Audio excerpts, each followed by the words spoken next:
Hello, guys. Welcome to another episode of the Ecommerce Lab by Ecomcy, the place of everything related to Amazon FBA, private label, and e-commerce. My name is Vincenzo Toscano, founder and CEO of Ecomcy, and today I bring you another special guest. His name is Jacob Elbaum, and he's the founder of Shivook, where they specialize on everything that has to do with helping you optimize your conversion rates in the e-commerce space, which we know conversion rates are king in any platform, in any marketplace, in any website, because at the end of the day you can bring as much traffic as you want, you can put as much money as you want in your strategies, but if people is not converting, then the money doesn't come in, right, Jacob? So it's a pleasure to have you, Jacob, because I think you're gonna bring a lot of value on that specific subject, and it's definitely a pleasure to have you on board. So how you doing, my friend? I'm good. I'm good. Thank you. I appreciate being here. It's awesome. Yeah, thank you for coming. I think for me it's very interesting to have you on because actually when we had our first meeting, I think around 2 weeks ago, I didn't even know that there was this specific niche. People actually specialize on everything that has to do with conversions, and I find it very interesting because people always talk about, yes, you need to focus on the best advertisement strategies and the traffic, email marketing, influencers, and everything. But then at the end of the day, and I have seen this a lot when I talk to founders, is that they do all this, but the foundation, which is their product, the offer, their landing page, where people actually needs to make the decision to proceed, they don't really focus on optimizing that side of the business. And that's, I think, what can really break or really make a huge difference for your business, because a couple of percentages on a 6 8 figure business is huge when it comes to conversions. So it would be interesting to talk about that today, but before we jump into that, because I like to do this with all my guests, I feel like usually people get a lot of value out of the background of our guests, is to understand a little bit about you and how you jump into the e-commerce space, and then from there what motivated you to found your company Shivook, and then from there we can jump to today's topic. Yeah. For sure. For sure. Yeah, sounds Yeah. good. Thank you. Yeah. For sure. So I've basically been in this, I'd say, field of digital marketing. I don't even quite know what I don't even quite know what the field is called anymore, but Yeah, it's like everyone marketing. But I've been in it for a little bit over a decade now. Have pretty much been in this space since getting out of college, actually. yeah. Mm-hmm. And about 4 years ago, I took on a growth marketing role in a really large voiceover marketplace called Voice 123, one of the Okay. first in the market in that space. Yeah. And as a growth marketer, I actually did a lot of advertising at the time, and I was kind of actually more in that space. But Mm-hmm. I realized as a growth marketer, you have to look for the opportunities, and the opportunity that that business had was not just drive more traffic, but really figure out how to get more people to actually do what we want them to do. Mm-hmm. Um, and so I went on a hunt and basically spoke to like 18 different mentors. I'll plug a really great website called growthmentor.com. It's a Mm-hmm. fantastic place if you want to learn something quickly. Nice. And I spoke to some fantastic people there. They really helped guide me on the process of conversion rate optimization. And then Mm-hmm. I took those learnings and I started to practice them and put them in place in that company.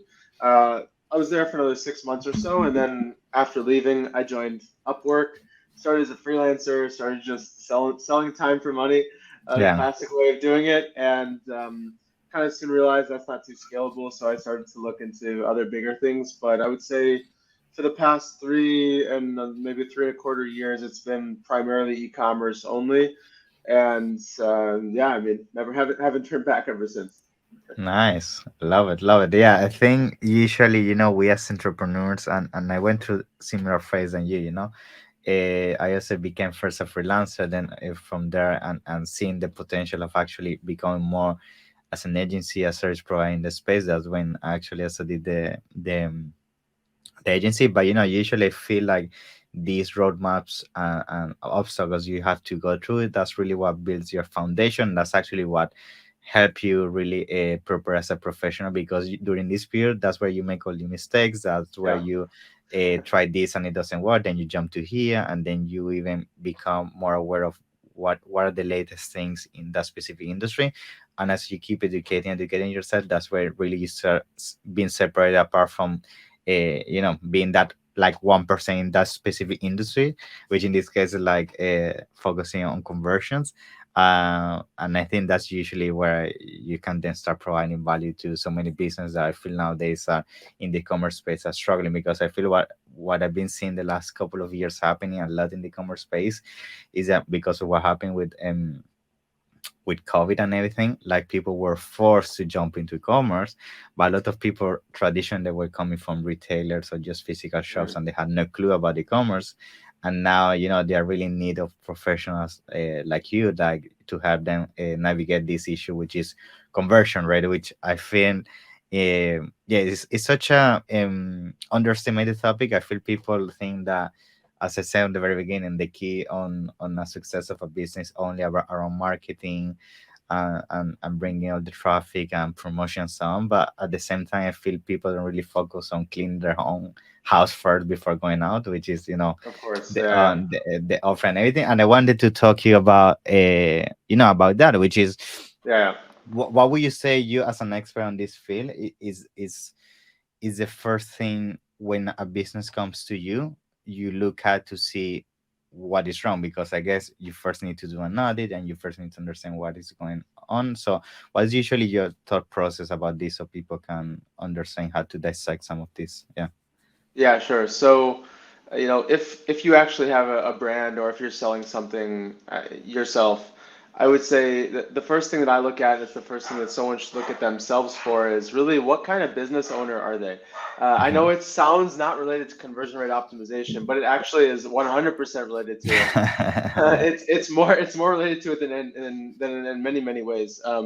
So that's really the first thing I'm trying to see is essentially, I think the way that I kind of split it up is, was this business started, there's businesses that have, they've been around for 15 years and they're making a certain amount per month, but then you find someone else that has started 6 months ago and they're at that exact same place. Most times, not all times, but most times, that's because the reason that they started the business came from different places. This Yeah. person for 15 years is probably a lot more passionate and emotional towards the business, whereas the Yeah. person who started 6 months ago, it might be their third time doing it. They're just completely growth focused. It's all the entrepreneurship. It's making money. I respect both of those types of people because they're both interesting use cases.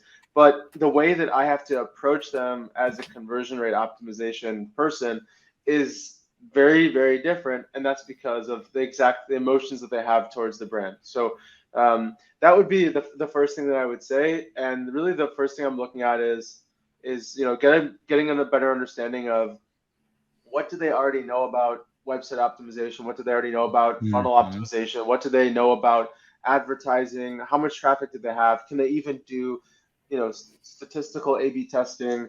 And really what it is they currently have, so that I can see, is there any value that I can bring to the table? So I think that's probably, but actually, just to touch on something you said, Hmm. there's definitely something that you kind of caught my interest in talking about COVID. And Hmm. I would definitely say that you saw that huge increase in e-commerce over COVID period. And what actually happened during that period is that a lot of these brands had kind of, like, we'll call this quote unquote easy success during that time in Yeah. the e-commerce space, because everyone was basically an e-commerce potential customer. That's right. And once that ended, the Hmm. performance started to decrease. And as the performance started to decrease, suddenly it's harder to break even. And so as it's harder to break even, then they come to people like me and they say, suddenly my ads don't work. Help me Yeah, I convert mean, more. I saw that a lot of people in COVID, to be honest, they saw success by luck of the market, not because they were Exactly. actually having a good offering, just because of the extra amount of people. Mathematically, you're getting sales, but it's not like you're really competing in the proper way, you see. Yeah, 100%. I think, like, the expectation that a business owner should be aligned with the current circumstances of the market. So right now we're in a market where it's all about, from what I've seen at least, it's all about profitability. How can we Hmm. drive more without spending more? How can we avoid spending more in ads just without any real purpose? And so that's why people are really essentially coming to me, and I would say my job is to assess the situation to maximize everything we can without really, looking too much in the ad on the ads on the Yeah. budget of the ads. Um, That's good. But That's good. Yeah, I think yeah, it is super important. And this and it brings me to my first question, and I think this is something that I've been thinking actually forward to have this episode to ask you, which is, I know your specialty is mainly around, websites, right, and marketplace, but still I feel something can be, extrapolated and translated to also marketplaces. And I think I would like to ask you, to start the round table of, going sure. back and forth on this topic, is based on your experience of working with all these brands and everything, what have you found that is the biggest factor for conversions? And just to give some examples, what you say is everything around creatives right now. It's more around pricing. It's more about having the feature that nobody else has on that niche. What have you seen that is the thing that moved the needle the fastest? Because I think maybe some people listening to this or watching this will say, okay, I'm having conversion issues. What we say is usually the thing that people should look first into based on your experience. Yeah. Yeah, sure. So first comes first. It's not the hack, and it's not the Yeah. It's just there's no basics. Yeah, yeah, yeah. 100% just basics. Just like you said, a business, they start out, they don't really even quite know what their value propositions are, their offer and all that, right? So I would say you probably see this too in like Amazon and Mhm. what. I mean, you probably see all the time that certain certain businesses just probably come to you. They're already having a certain degree of Yeah. success, and they don't even really know why. It just Yeah. like It's like hard. yeah, it happened, and so like that's a luck. That's a great luck, but you're missing. You kind of skipped out on all the foundational work to understand how to actually market yourself effectively. And so, in terms of where I see the most, the needle move most is, I would say, on the most basic foundations. And the way I would define that in actual practice is communication. Mm, So thinking on a deeper level, who am I talking to? So who are the different personas of my business yeah. and or my products, and what is the actual value proposition most important to them, and then really just experimenting and going through the process of saying, all right, now I'm gonna speak to this persona, now I'm gonna speak to this persona, and oh, maybe Hmm. this persona, if I speak to him but I talk about this value proposition, it's actually going to be more effective than the other value proposition. And really understanding and looking at it from that perspective, because at the end of the day, that's really why people are buying, a Yeah. personality and like a and like this is the actual reason. So to Yeah. answer your question, there's no one size fits all, but Yeah. Of course. there's a process. You know what I mean? Yeah. I think a mistake people do a lot is that um they don't really understand the avatar they're targeting. Sometimes I see brands that they don't really have a focus when it comes to niche. Like they focus on a niche, but they don't really understand the avatar. Like, what is the age group? What is the gender? What is the financial background? What is the culture? Everything that very to the granular level. And I feel like the fact that so many brands are missing that level of segmentation, that's also the reason why they're having such bad conversions, because they just go so broad. And then if you go so Exactly. broad and your actual branding is not tailored to that granularity that you have to do at the client level, that's why you have that disconnect, and that's why you start seeing your social media not Exactly. working, your Google campaigns not working, influencers, and so on. So yeah. Look at a company like Apple. They didn't start Yeah. out being applicable to everybody. No, No. they were focusing on such a narrow market of these like wacko nerds. I don't even know what to Yeah, call yeah. them, right? Think different. And exactly. And that's how they dominated that segment. Now, once they dominated it, then they could expand, but To the you can't masses. Yeah. start. Yeah. Exactly. There's that saying of like someone's like don't look at someone's third 300th step or something. Just focus on like the next one. You have Mm. to get there. You don't get to take over the world without taking over your Yeah. street. Yeah, of course, of course. It's super important because, yeah, nowadays most niches have monsters in terms of competitors, and if your goal is to always go against, the huge multitude ones, it's gonna be so difficult, right? And first, building those micro communities, I would call them, like your that cultural level at in small groups that they love your brand, they drive it, they talk about their brand to their friends, and then that's creating the reciprocal effect. That's where I really see when you can leverage, and improve your conversions in terms of the traffic that comes.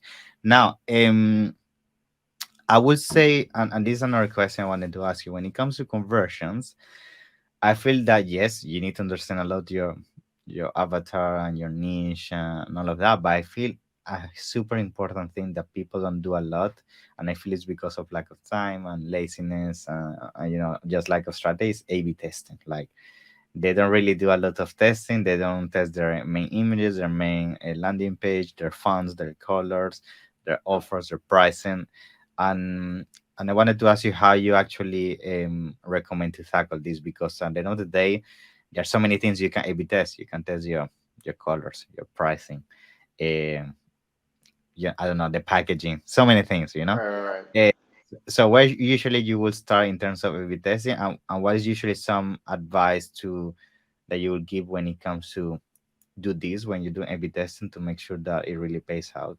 Yeah. Yeah, sure, sure. So I would definitely say that um, if you have data, it's going to help you. It's going Mm-hmm. to help you make Yeah. decisions. Obviously, where do I focus? So if we're talking, marketplaces, I know that data is a bit limited.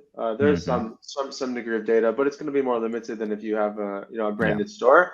However, I would say, you know, you're probably going to want to focus on the lowest part of the funnel if you identify that to be underperforming.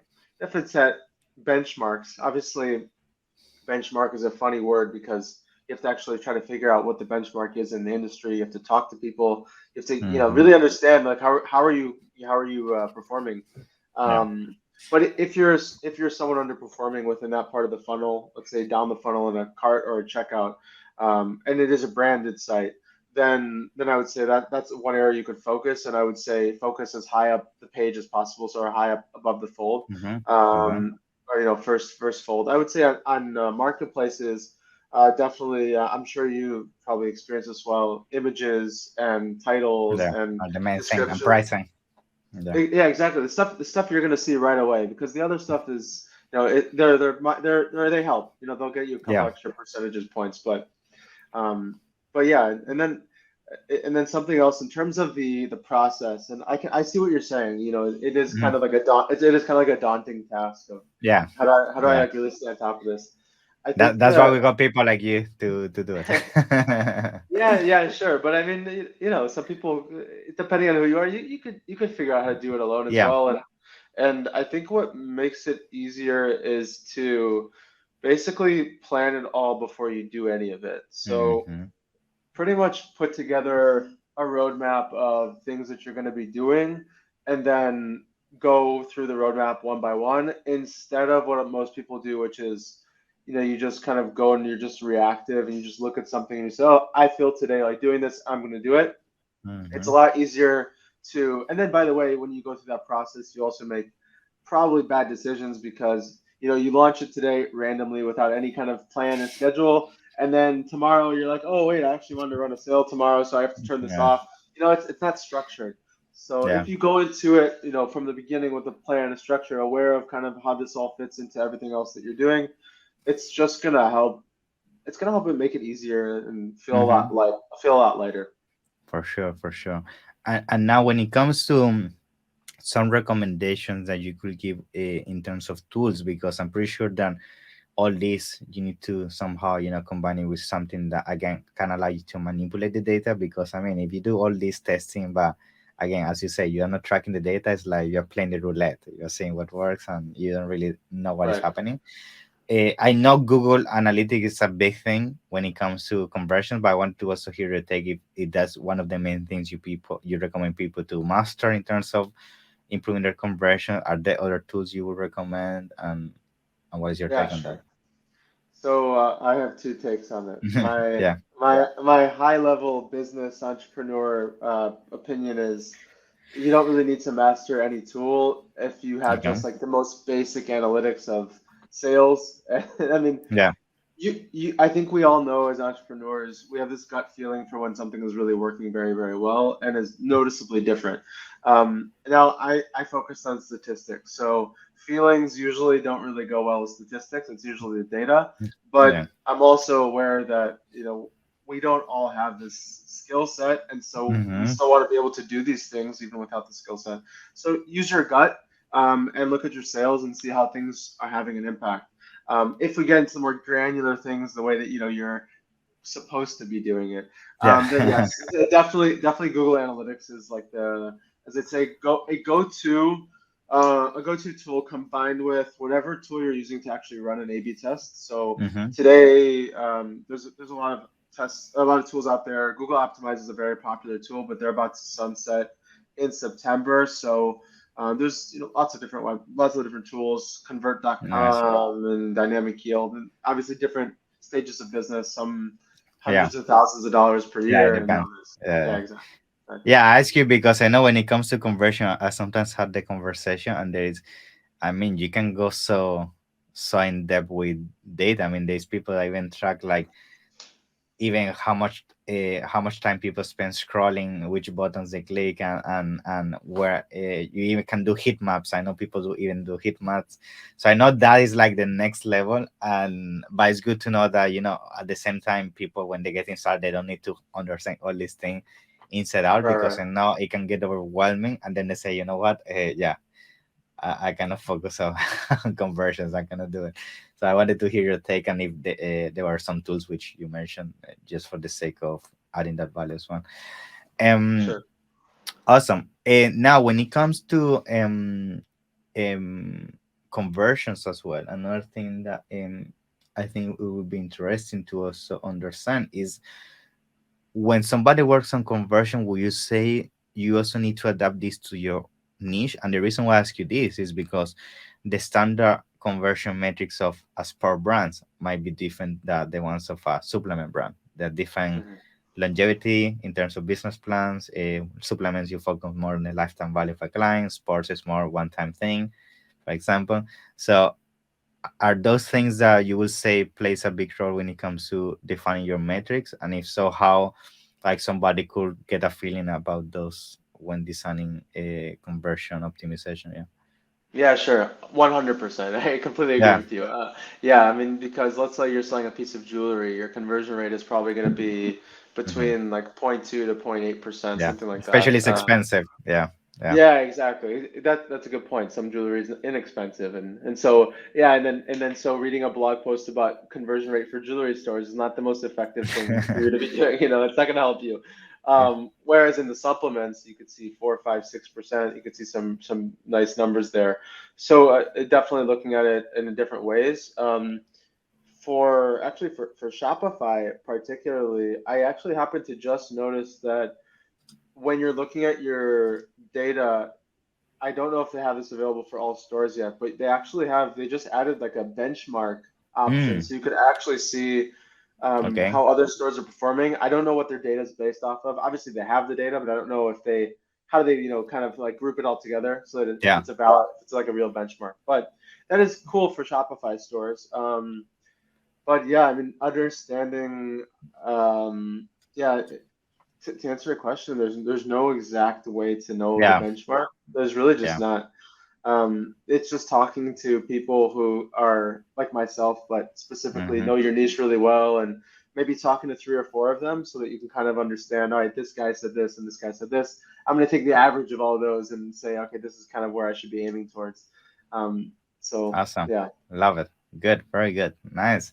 But yes, I mean, I think we discussed very interesting things, and I think it's been definitely a pleasure to have you. But I think before we, start wrapping up today's episode, I want to also give you a chance to tell us where people can find us, because I know this conversion focus in terms of how to optimize and everything, such an extensive topic, and I'm pretty sure we can have many more episodes, which we will in the future. But at the same time, I'm pretty sure people might be listening and saying, you know what, I actually just want to reach out to this guy and see how he can help me with, delegate the focus about how to optimize my e-commerce thing. So yeah, tell us a little bit about the company and how people can find you. Yeah. Yeah, sure, sure. So anyone who is interested in reaching out, I would say either hit me up on LinkedIn because I'm not the most social media type of guy, but LinkedIn I show up there here and there. You're not a conversion guru. Not yet, at least, not yet. Yeah, There was an option on the table, but I turned it down. yeah. Or Good. yeah, or my website is also shivook.com, shivook.com. And Nice. yeah, reach out through there. Actually, just redoing the website, so probably some changes Good. to come in the coming 2 weeks. Yeah, I'm gonna make sure I put all the information here down in the description so people can find all your information. And it's been a pleasure, Jacob. Thank you for being here. I'm looking forward to having you in the next one so we can keep talking about everything conversions related. Yeah. So it's been a pleasure, man. Yeah. Hey, thank you so much. Thank you. Thank you, man. Bye Take bye. care. Bye.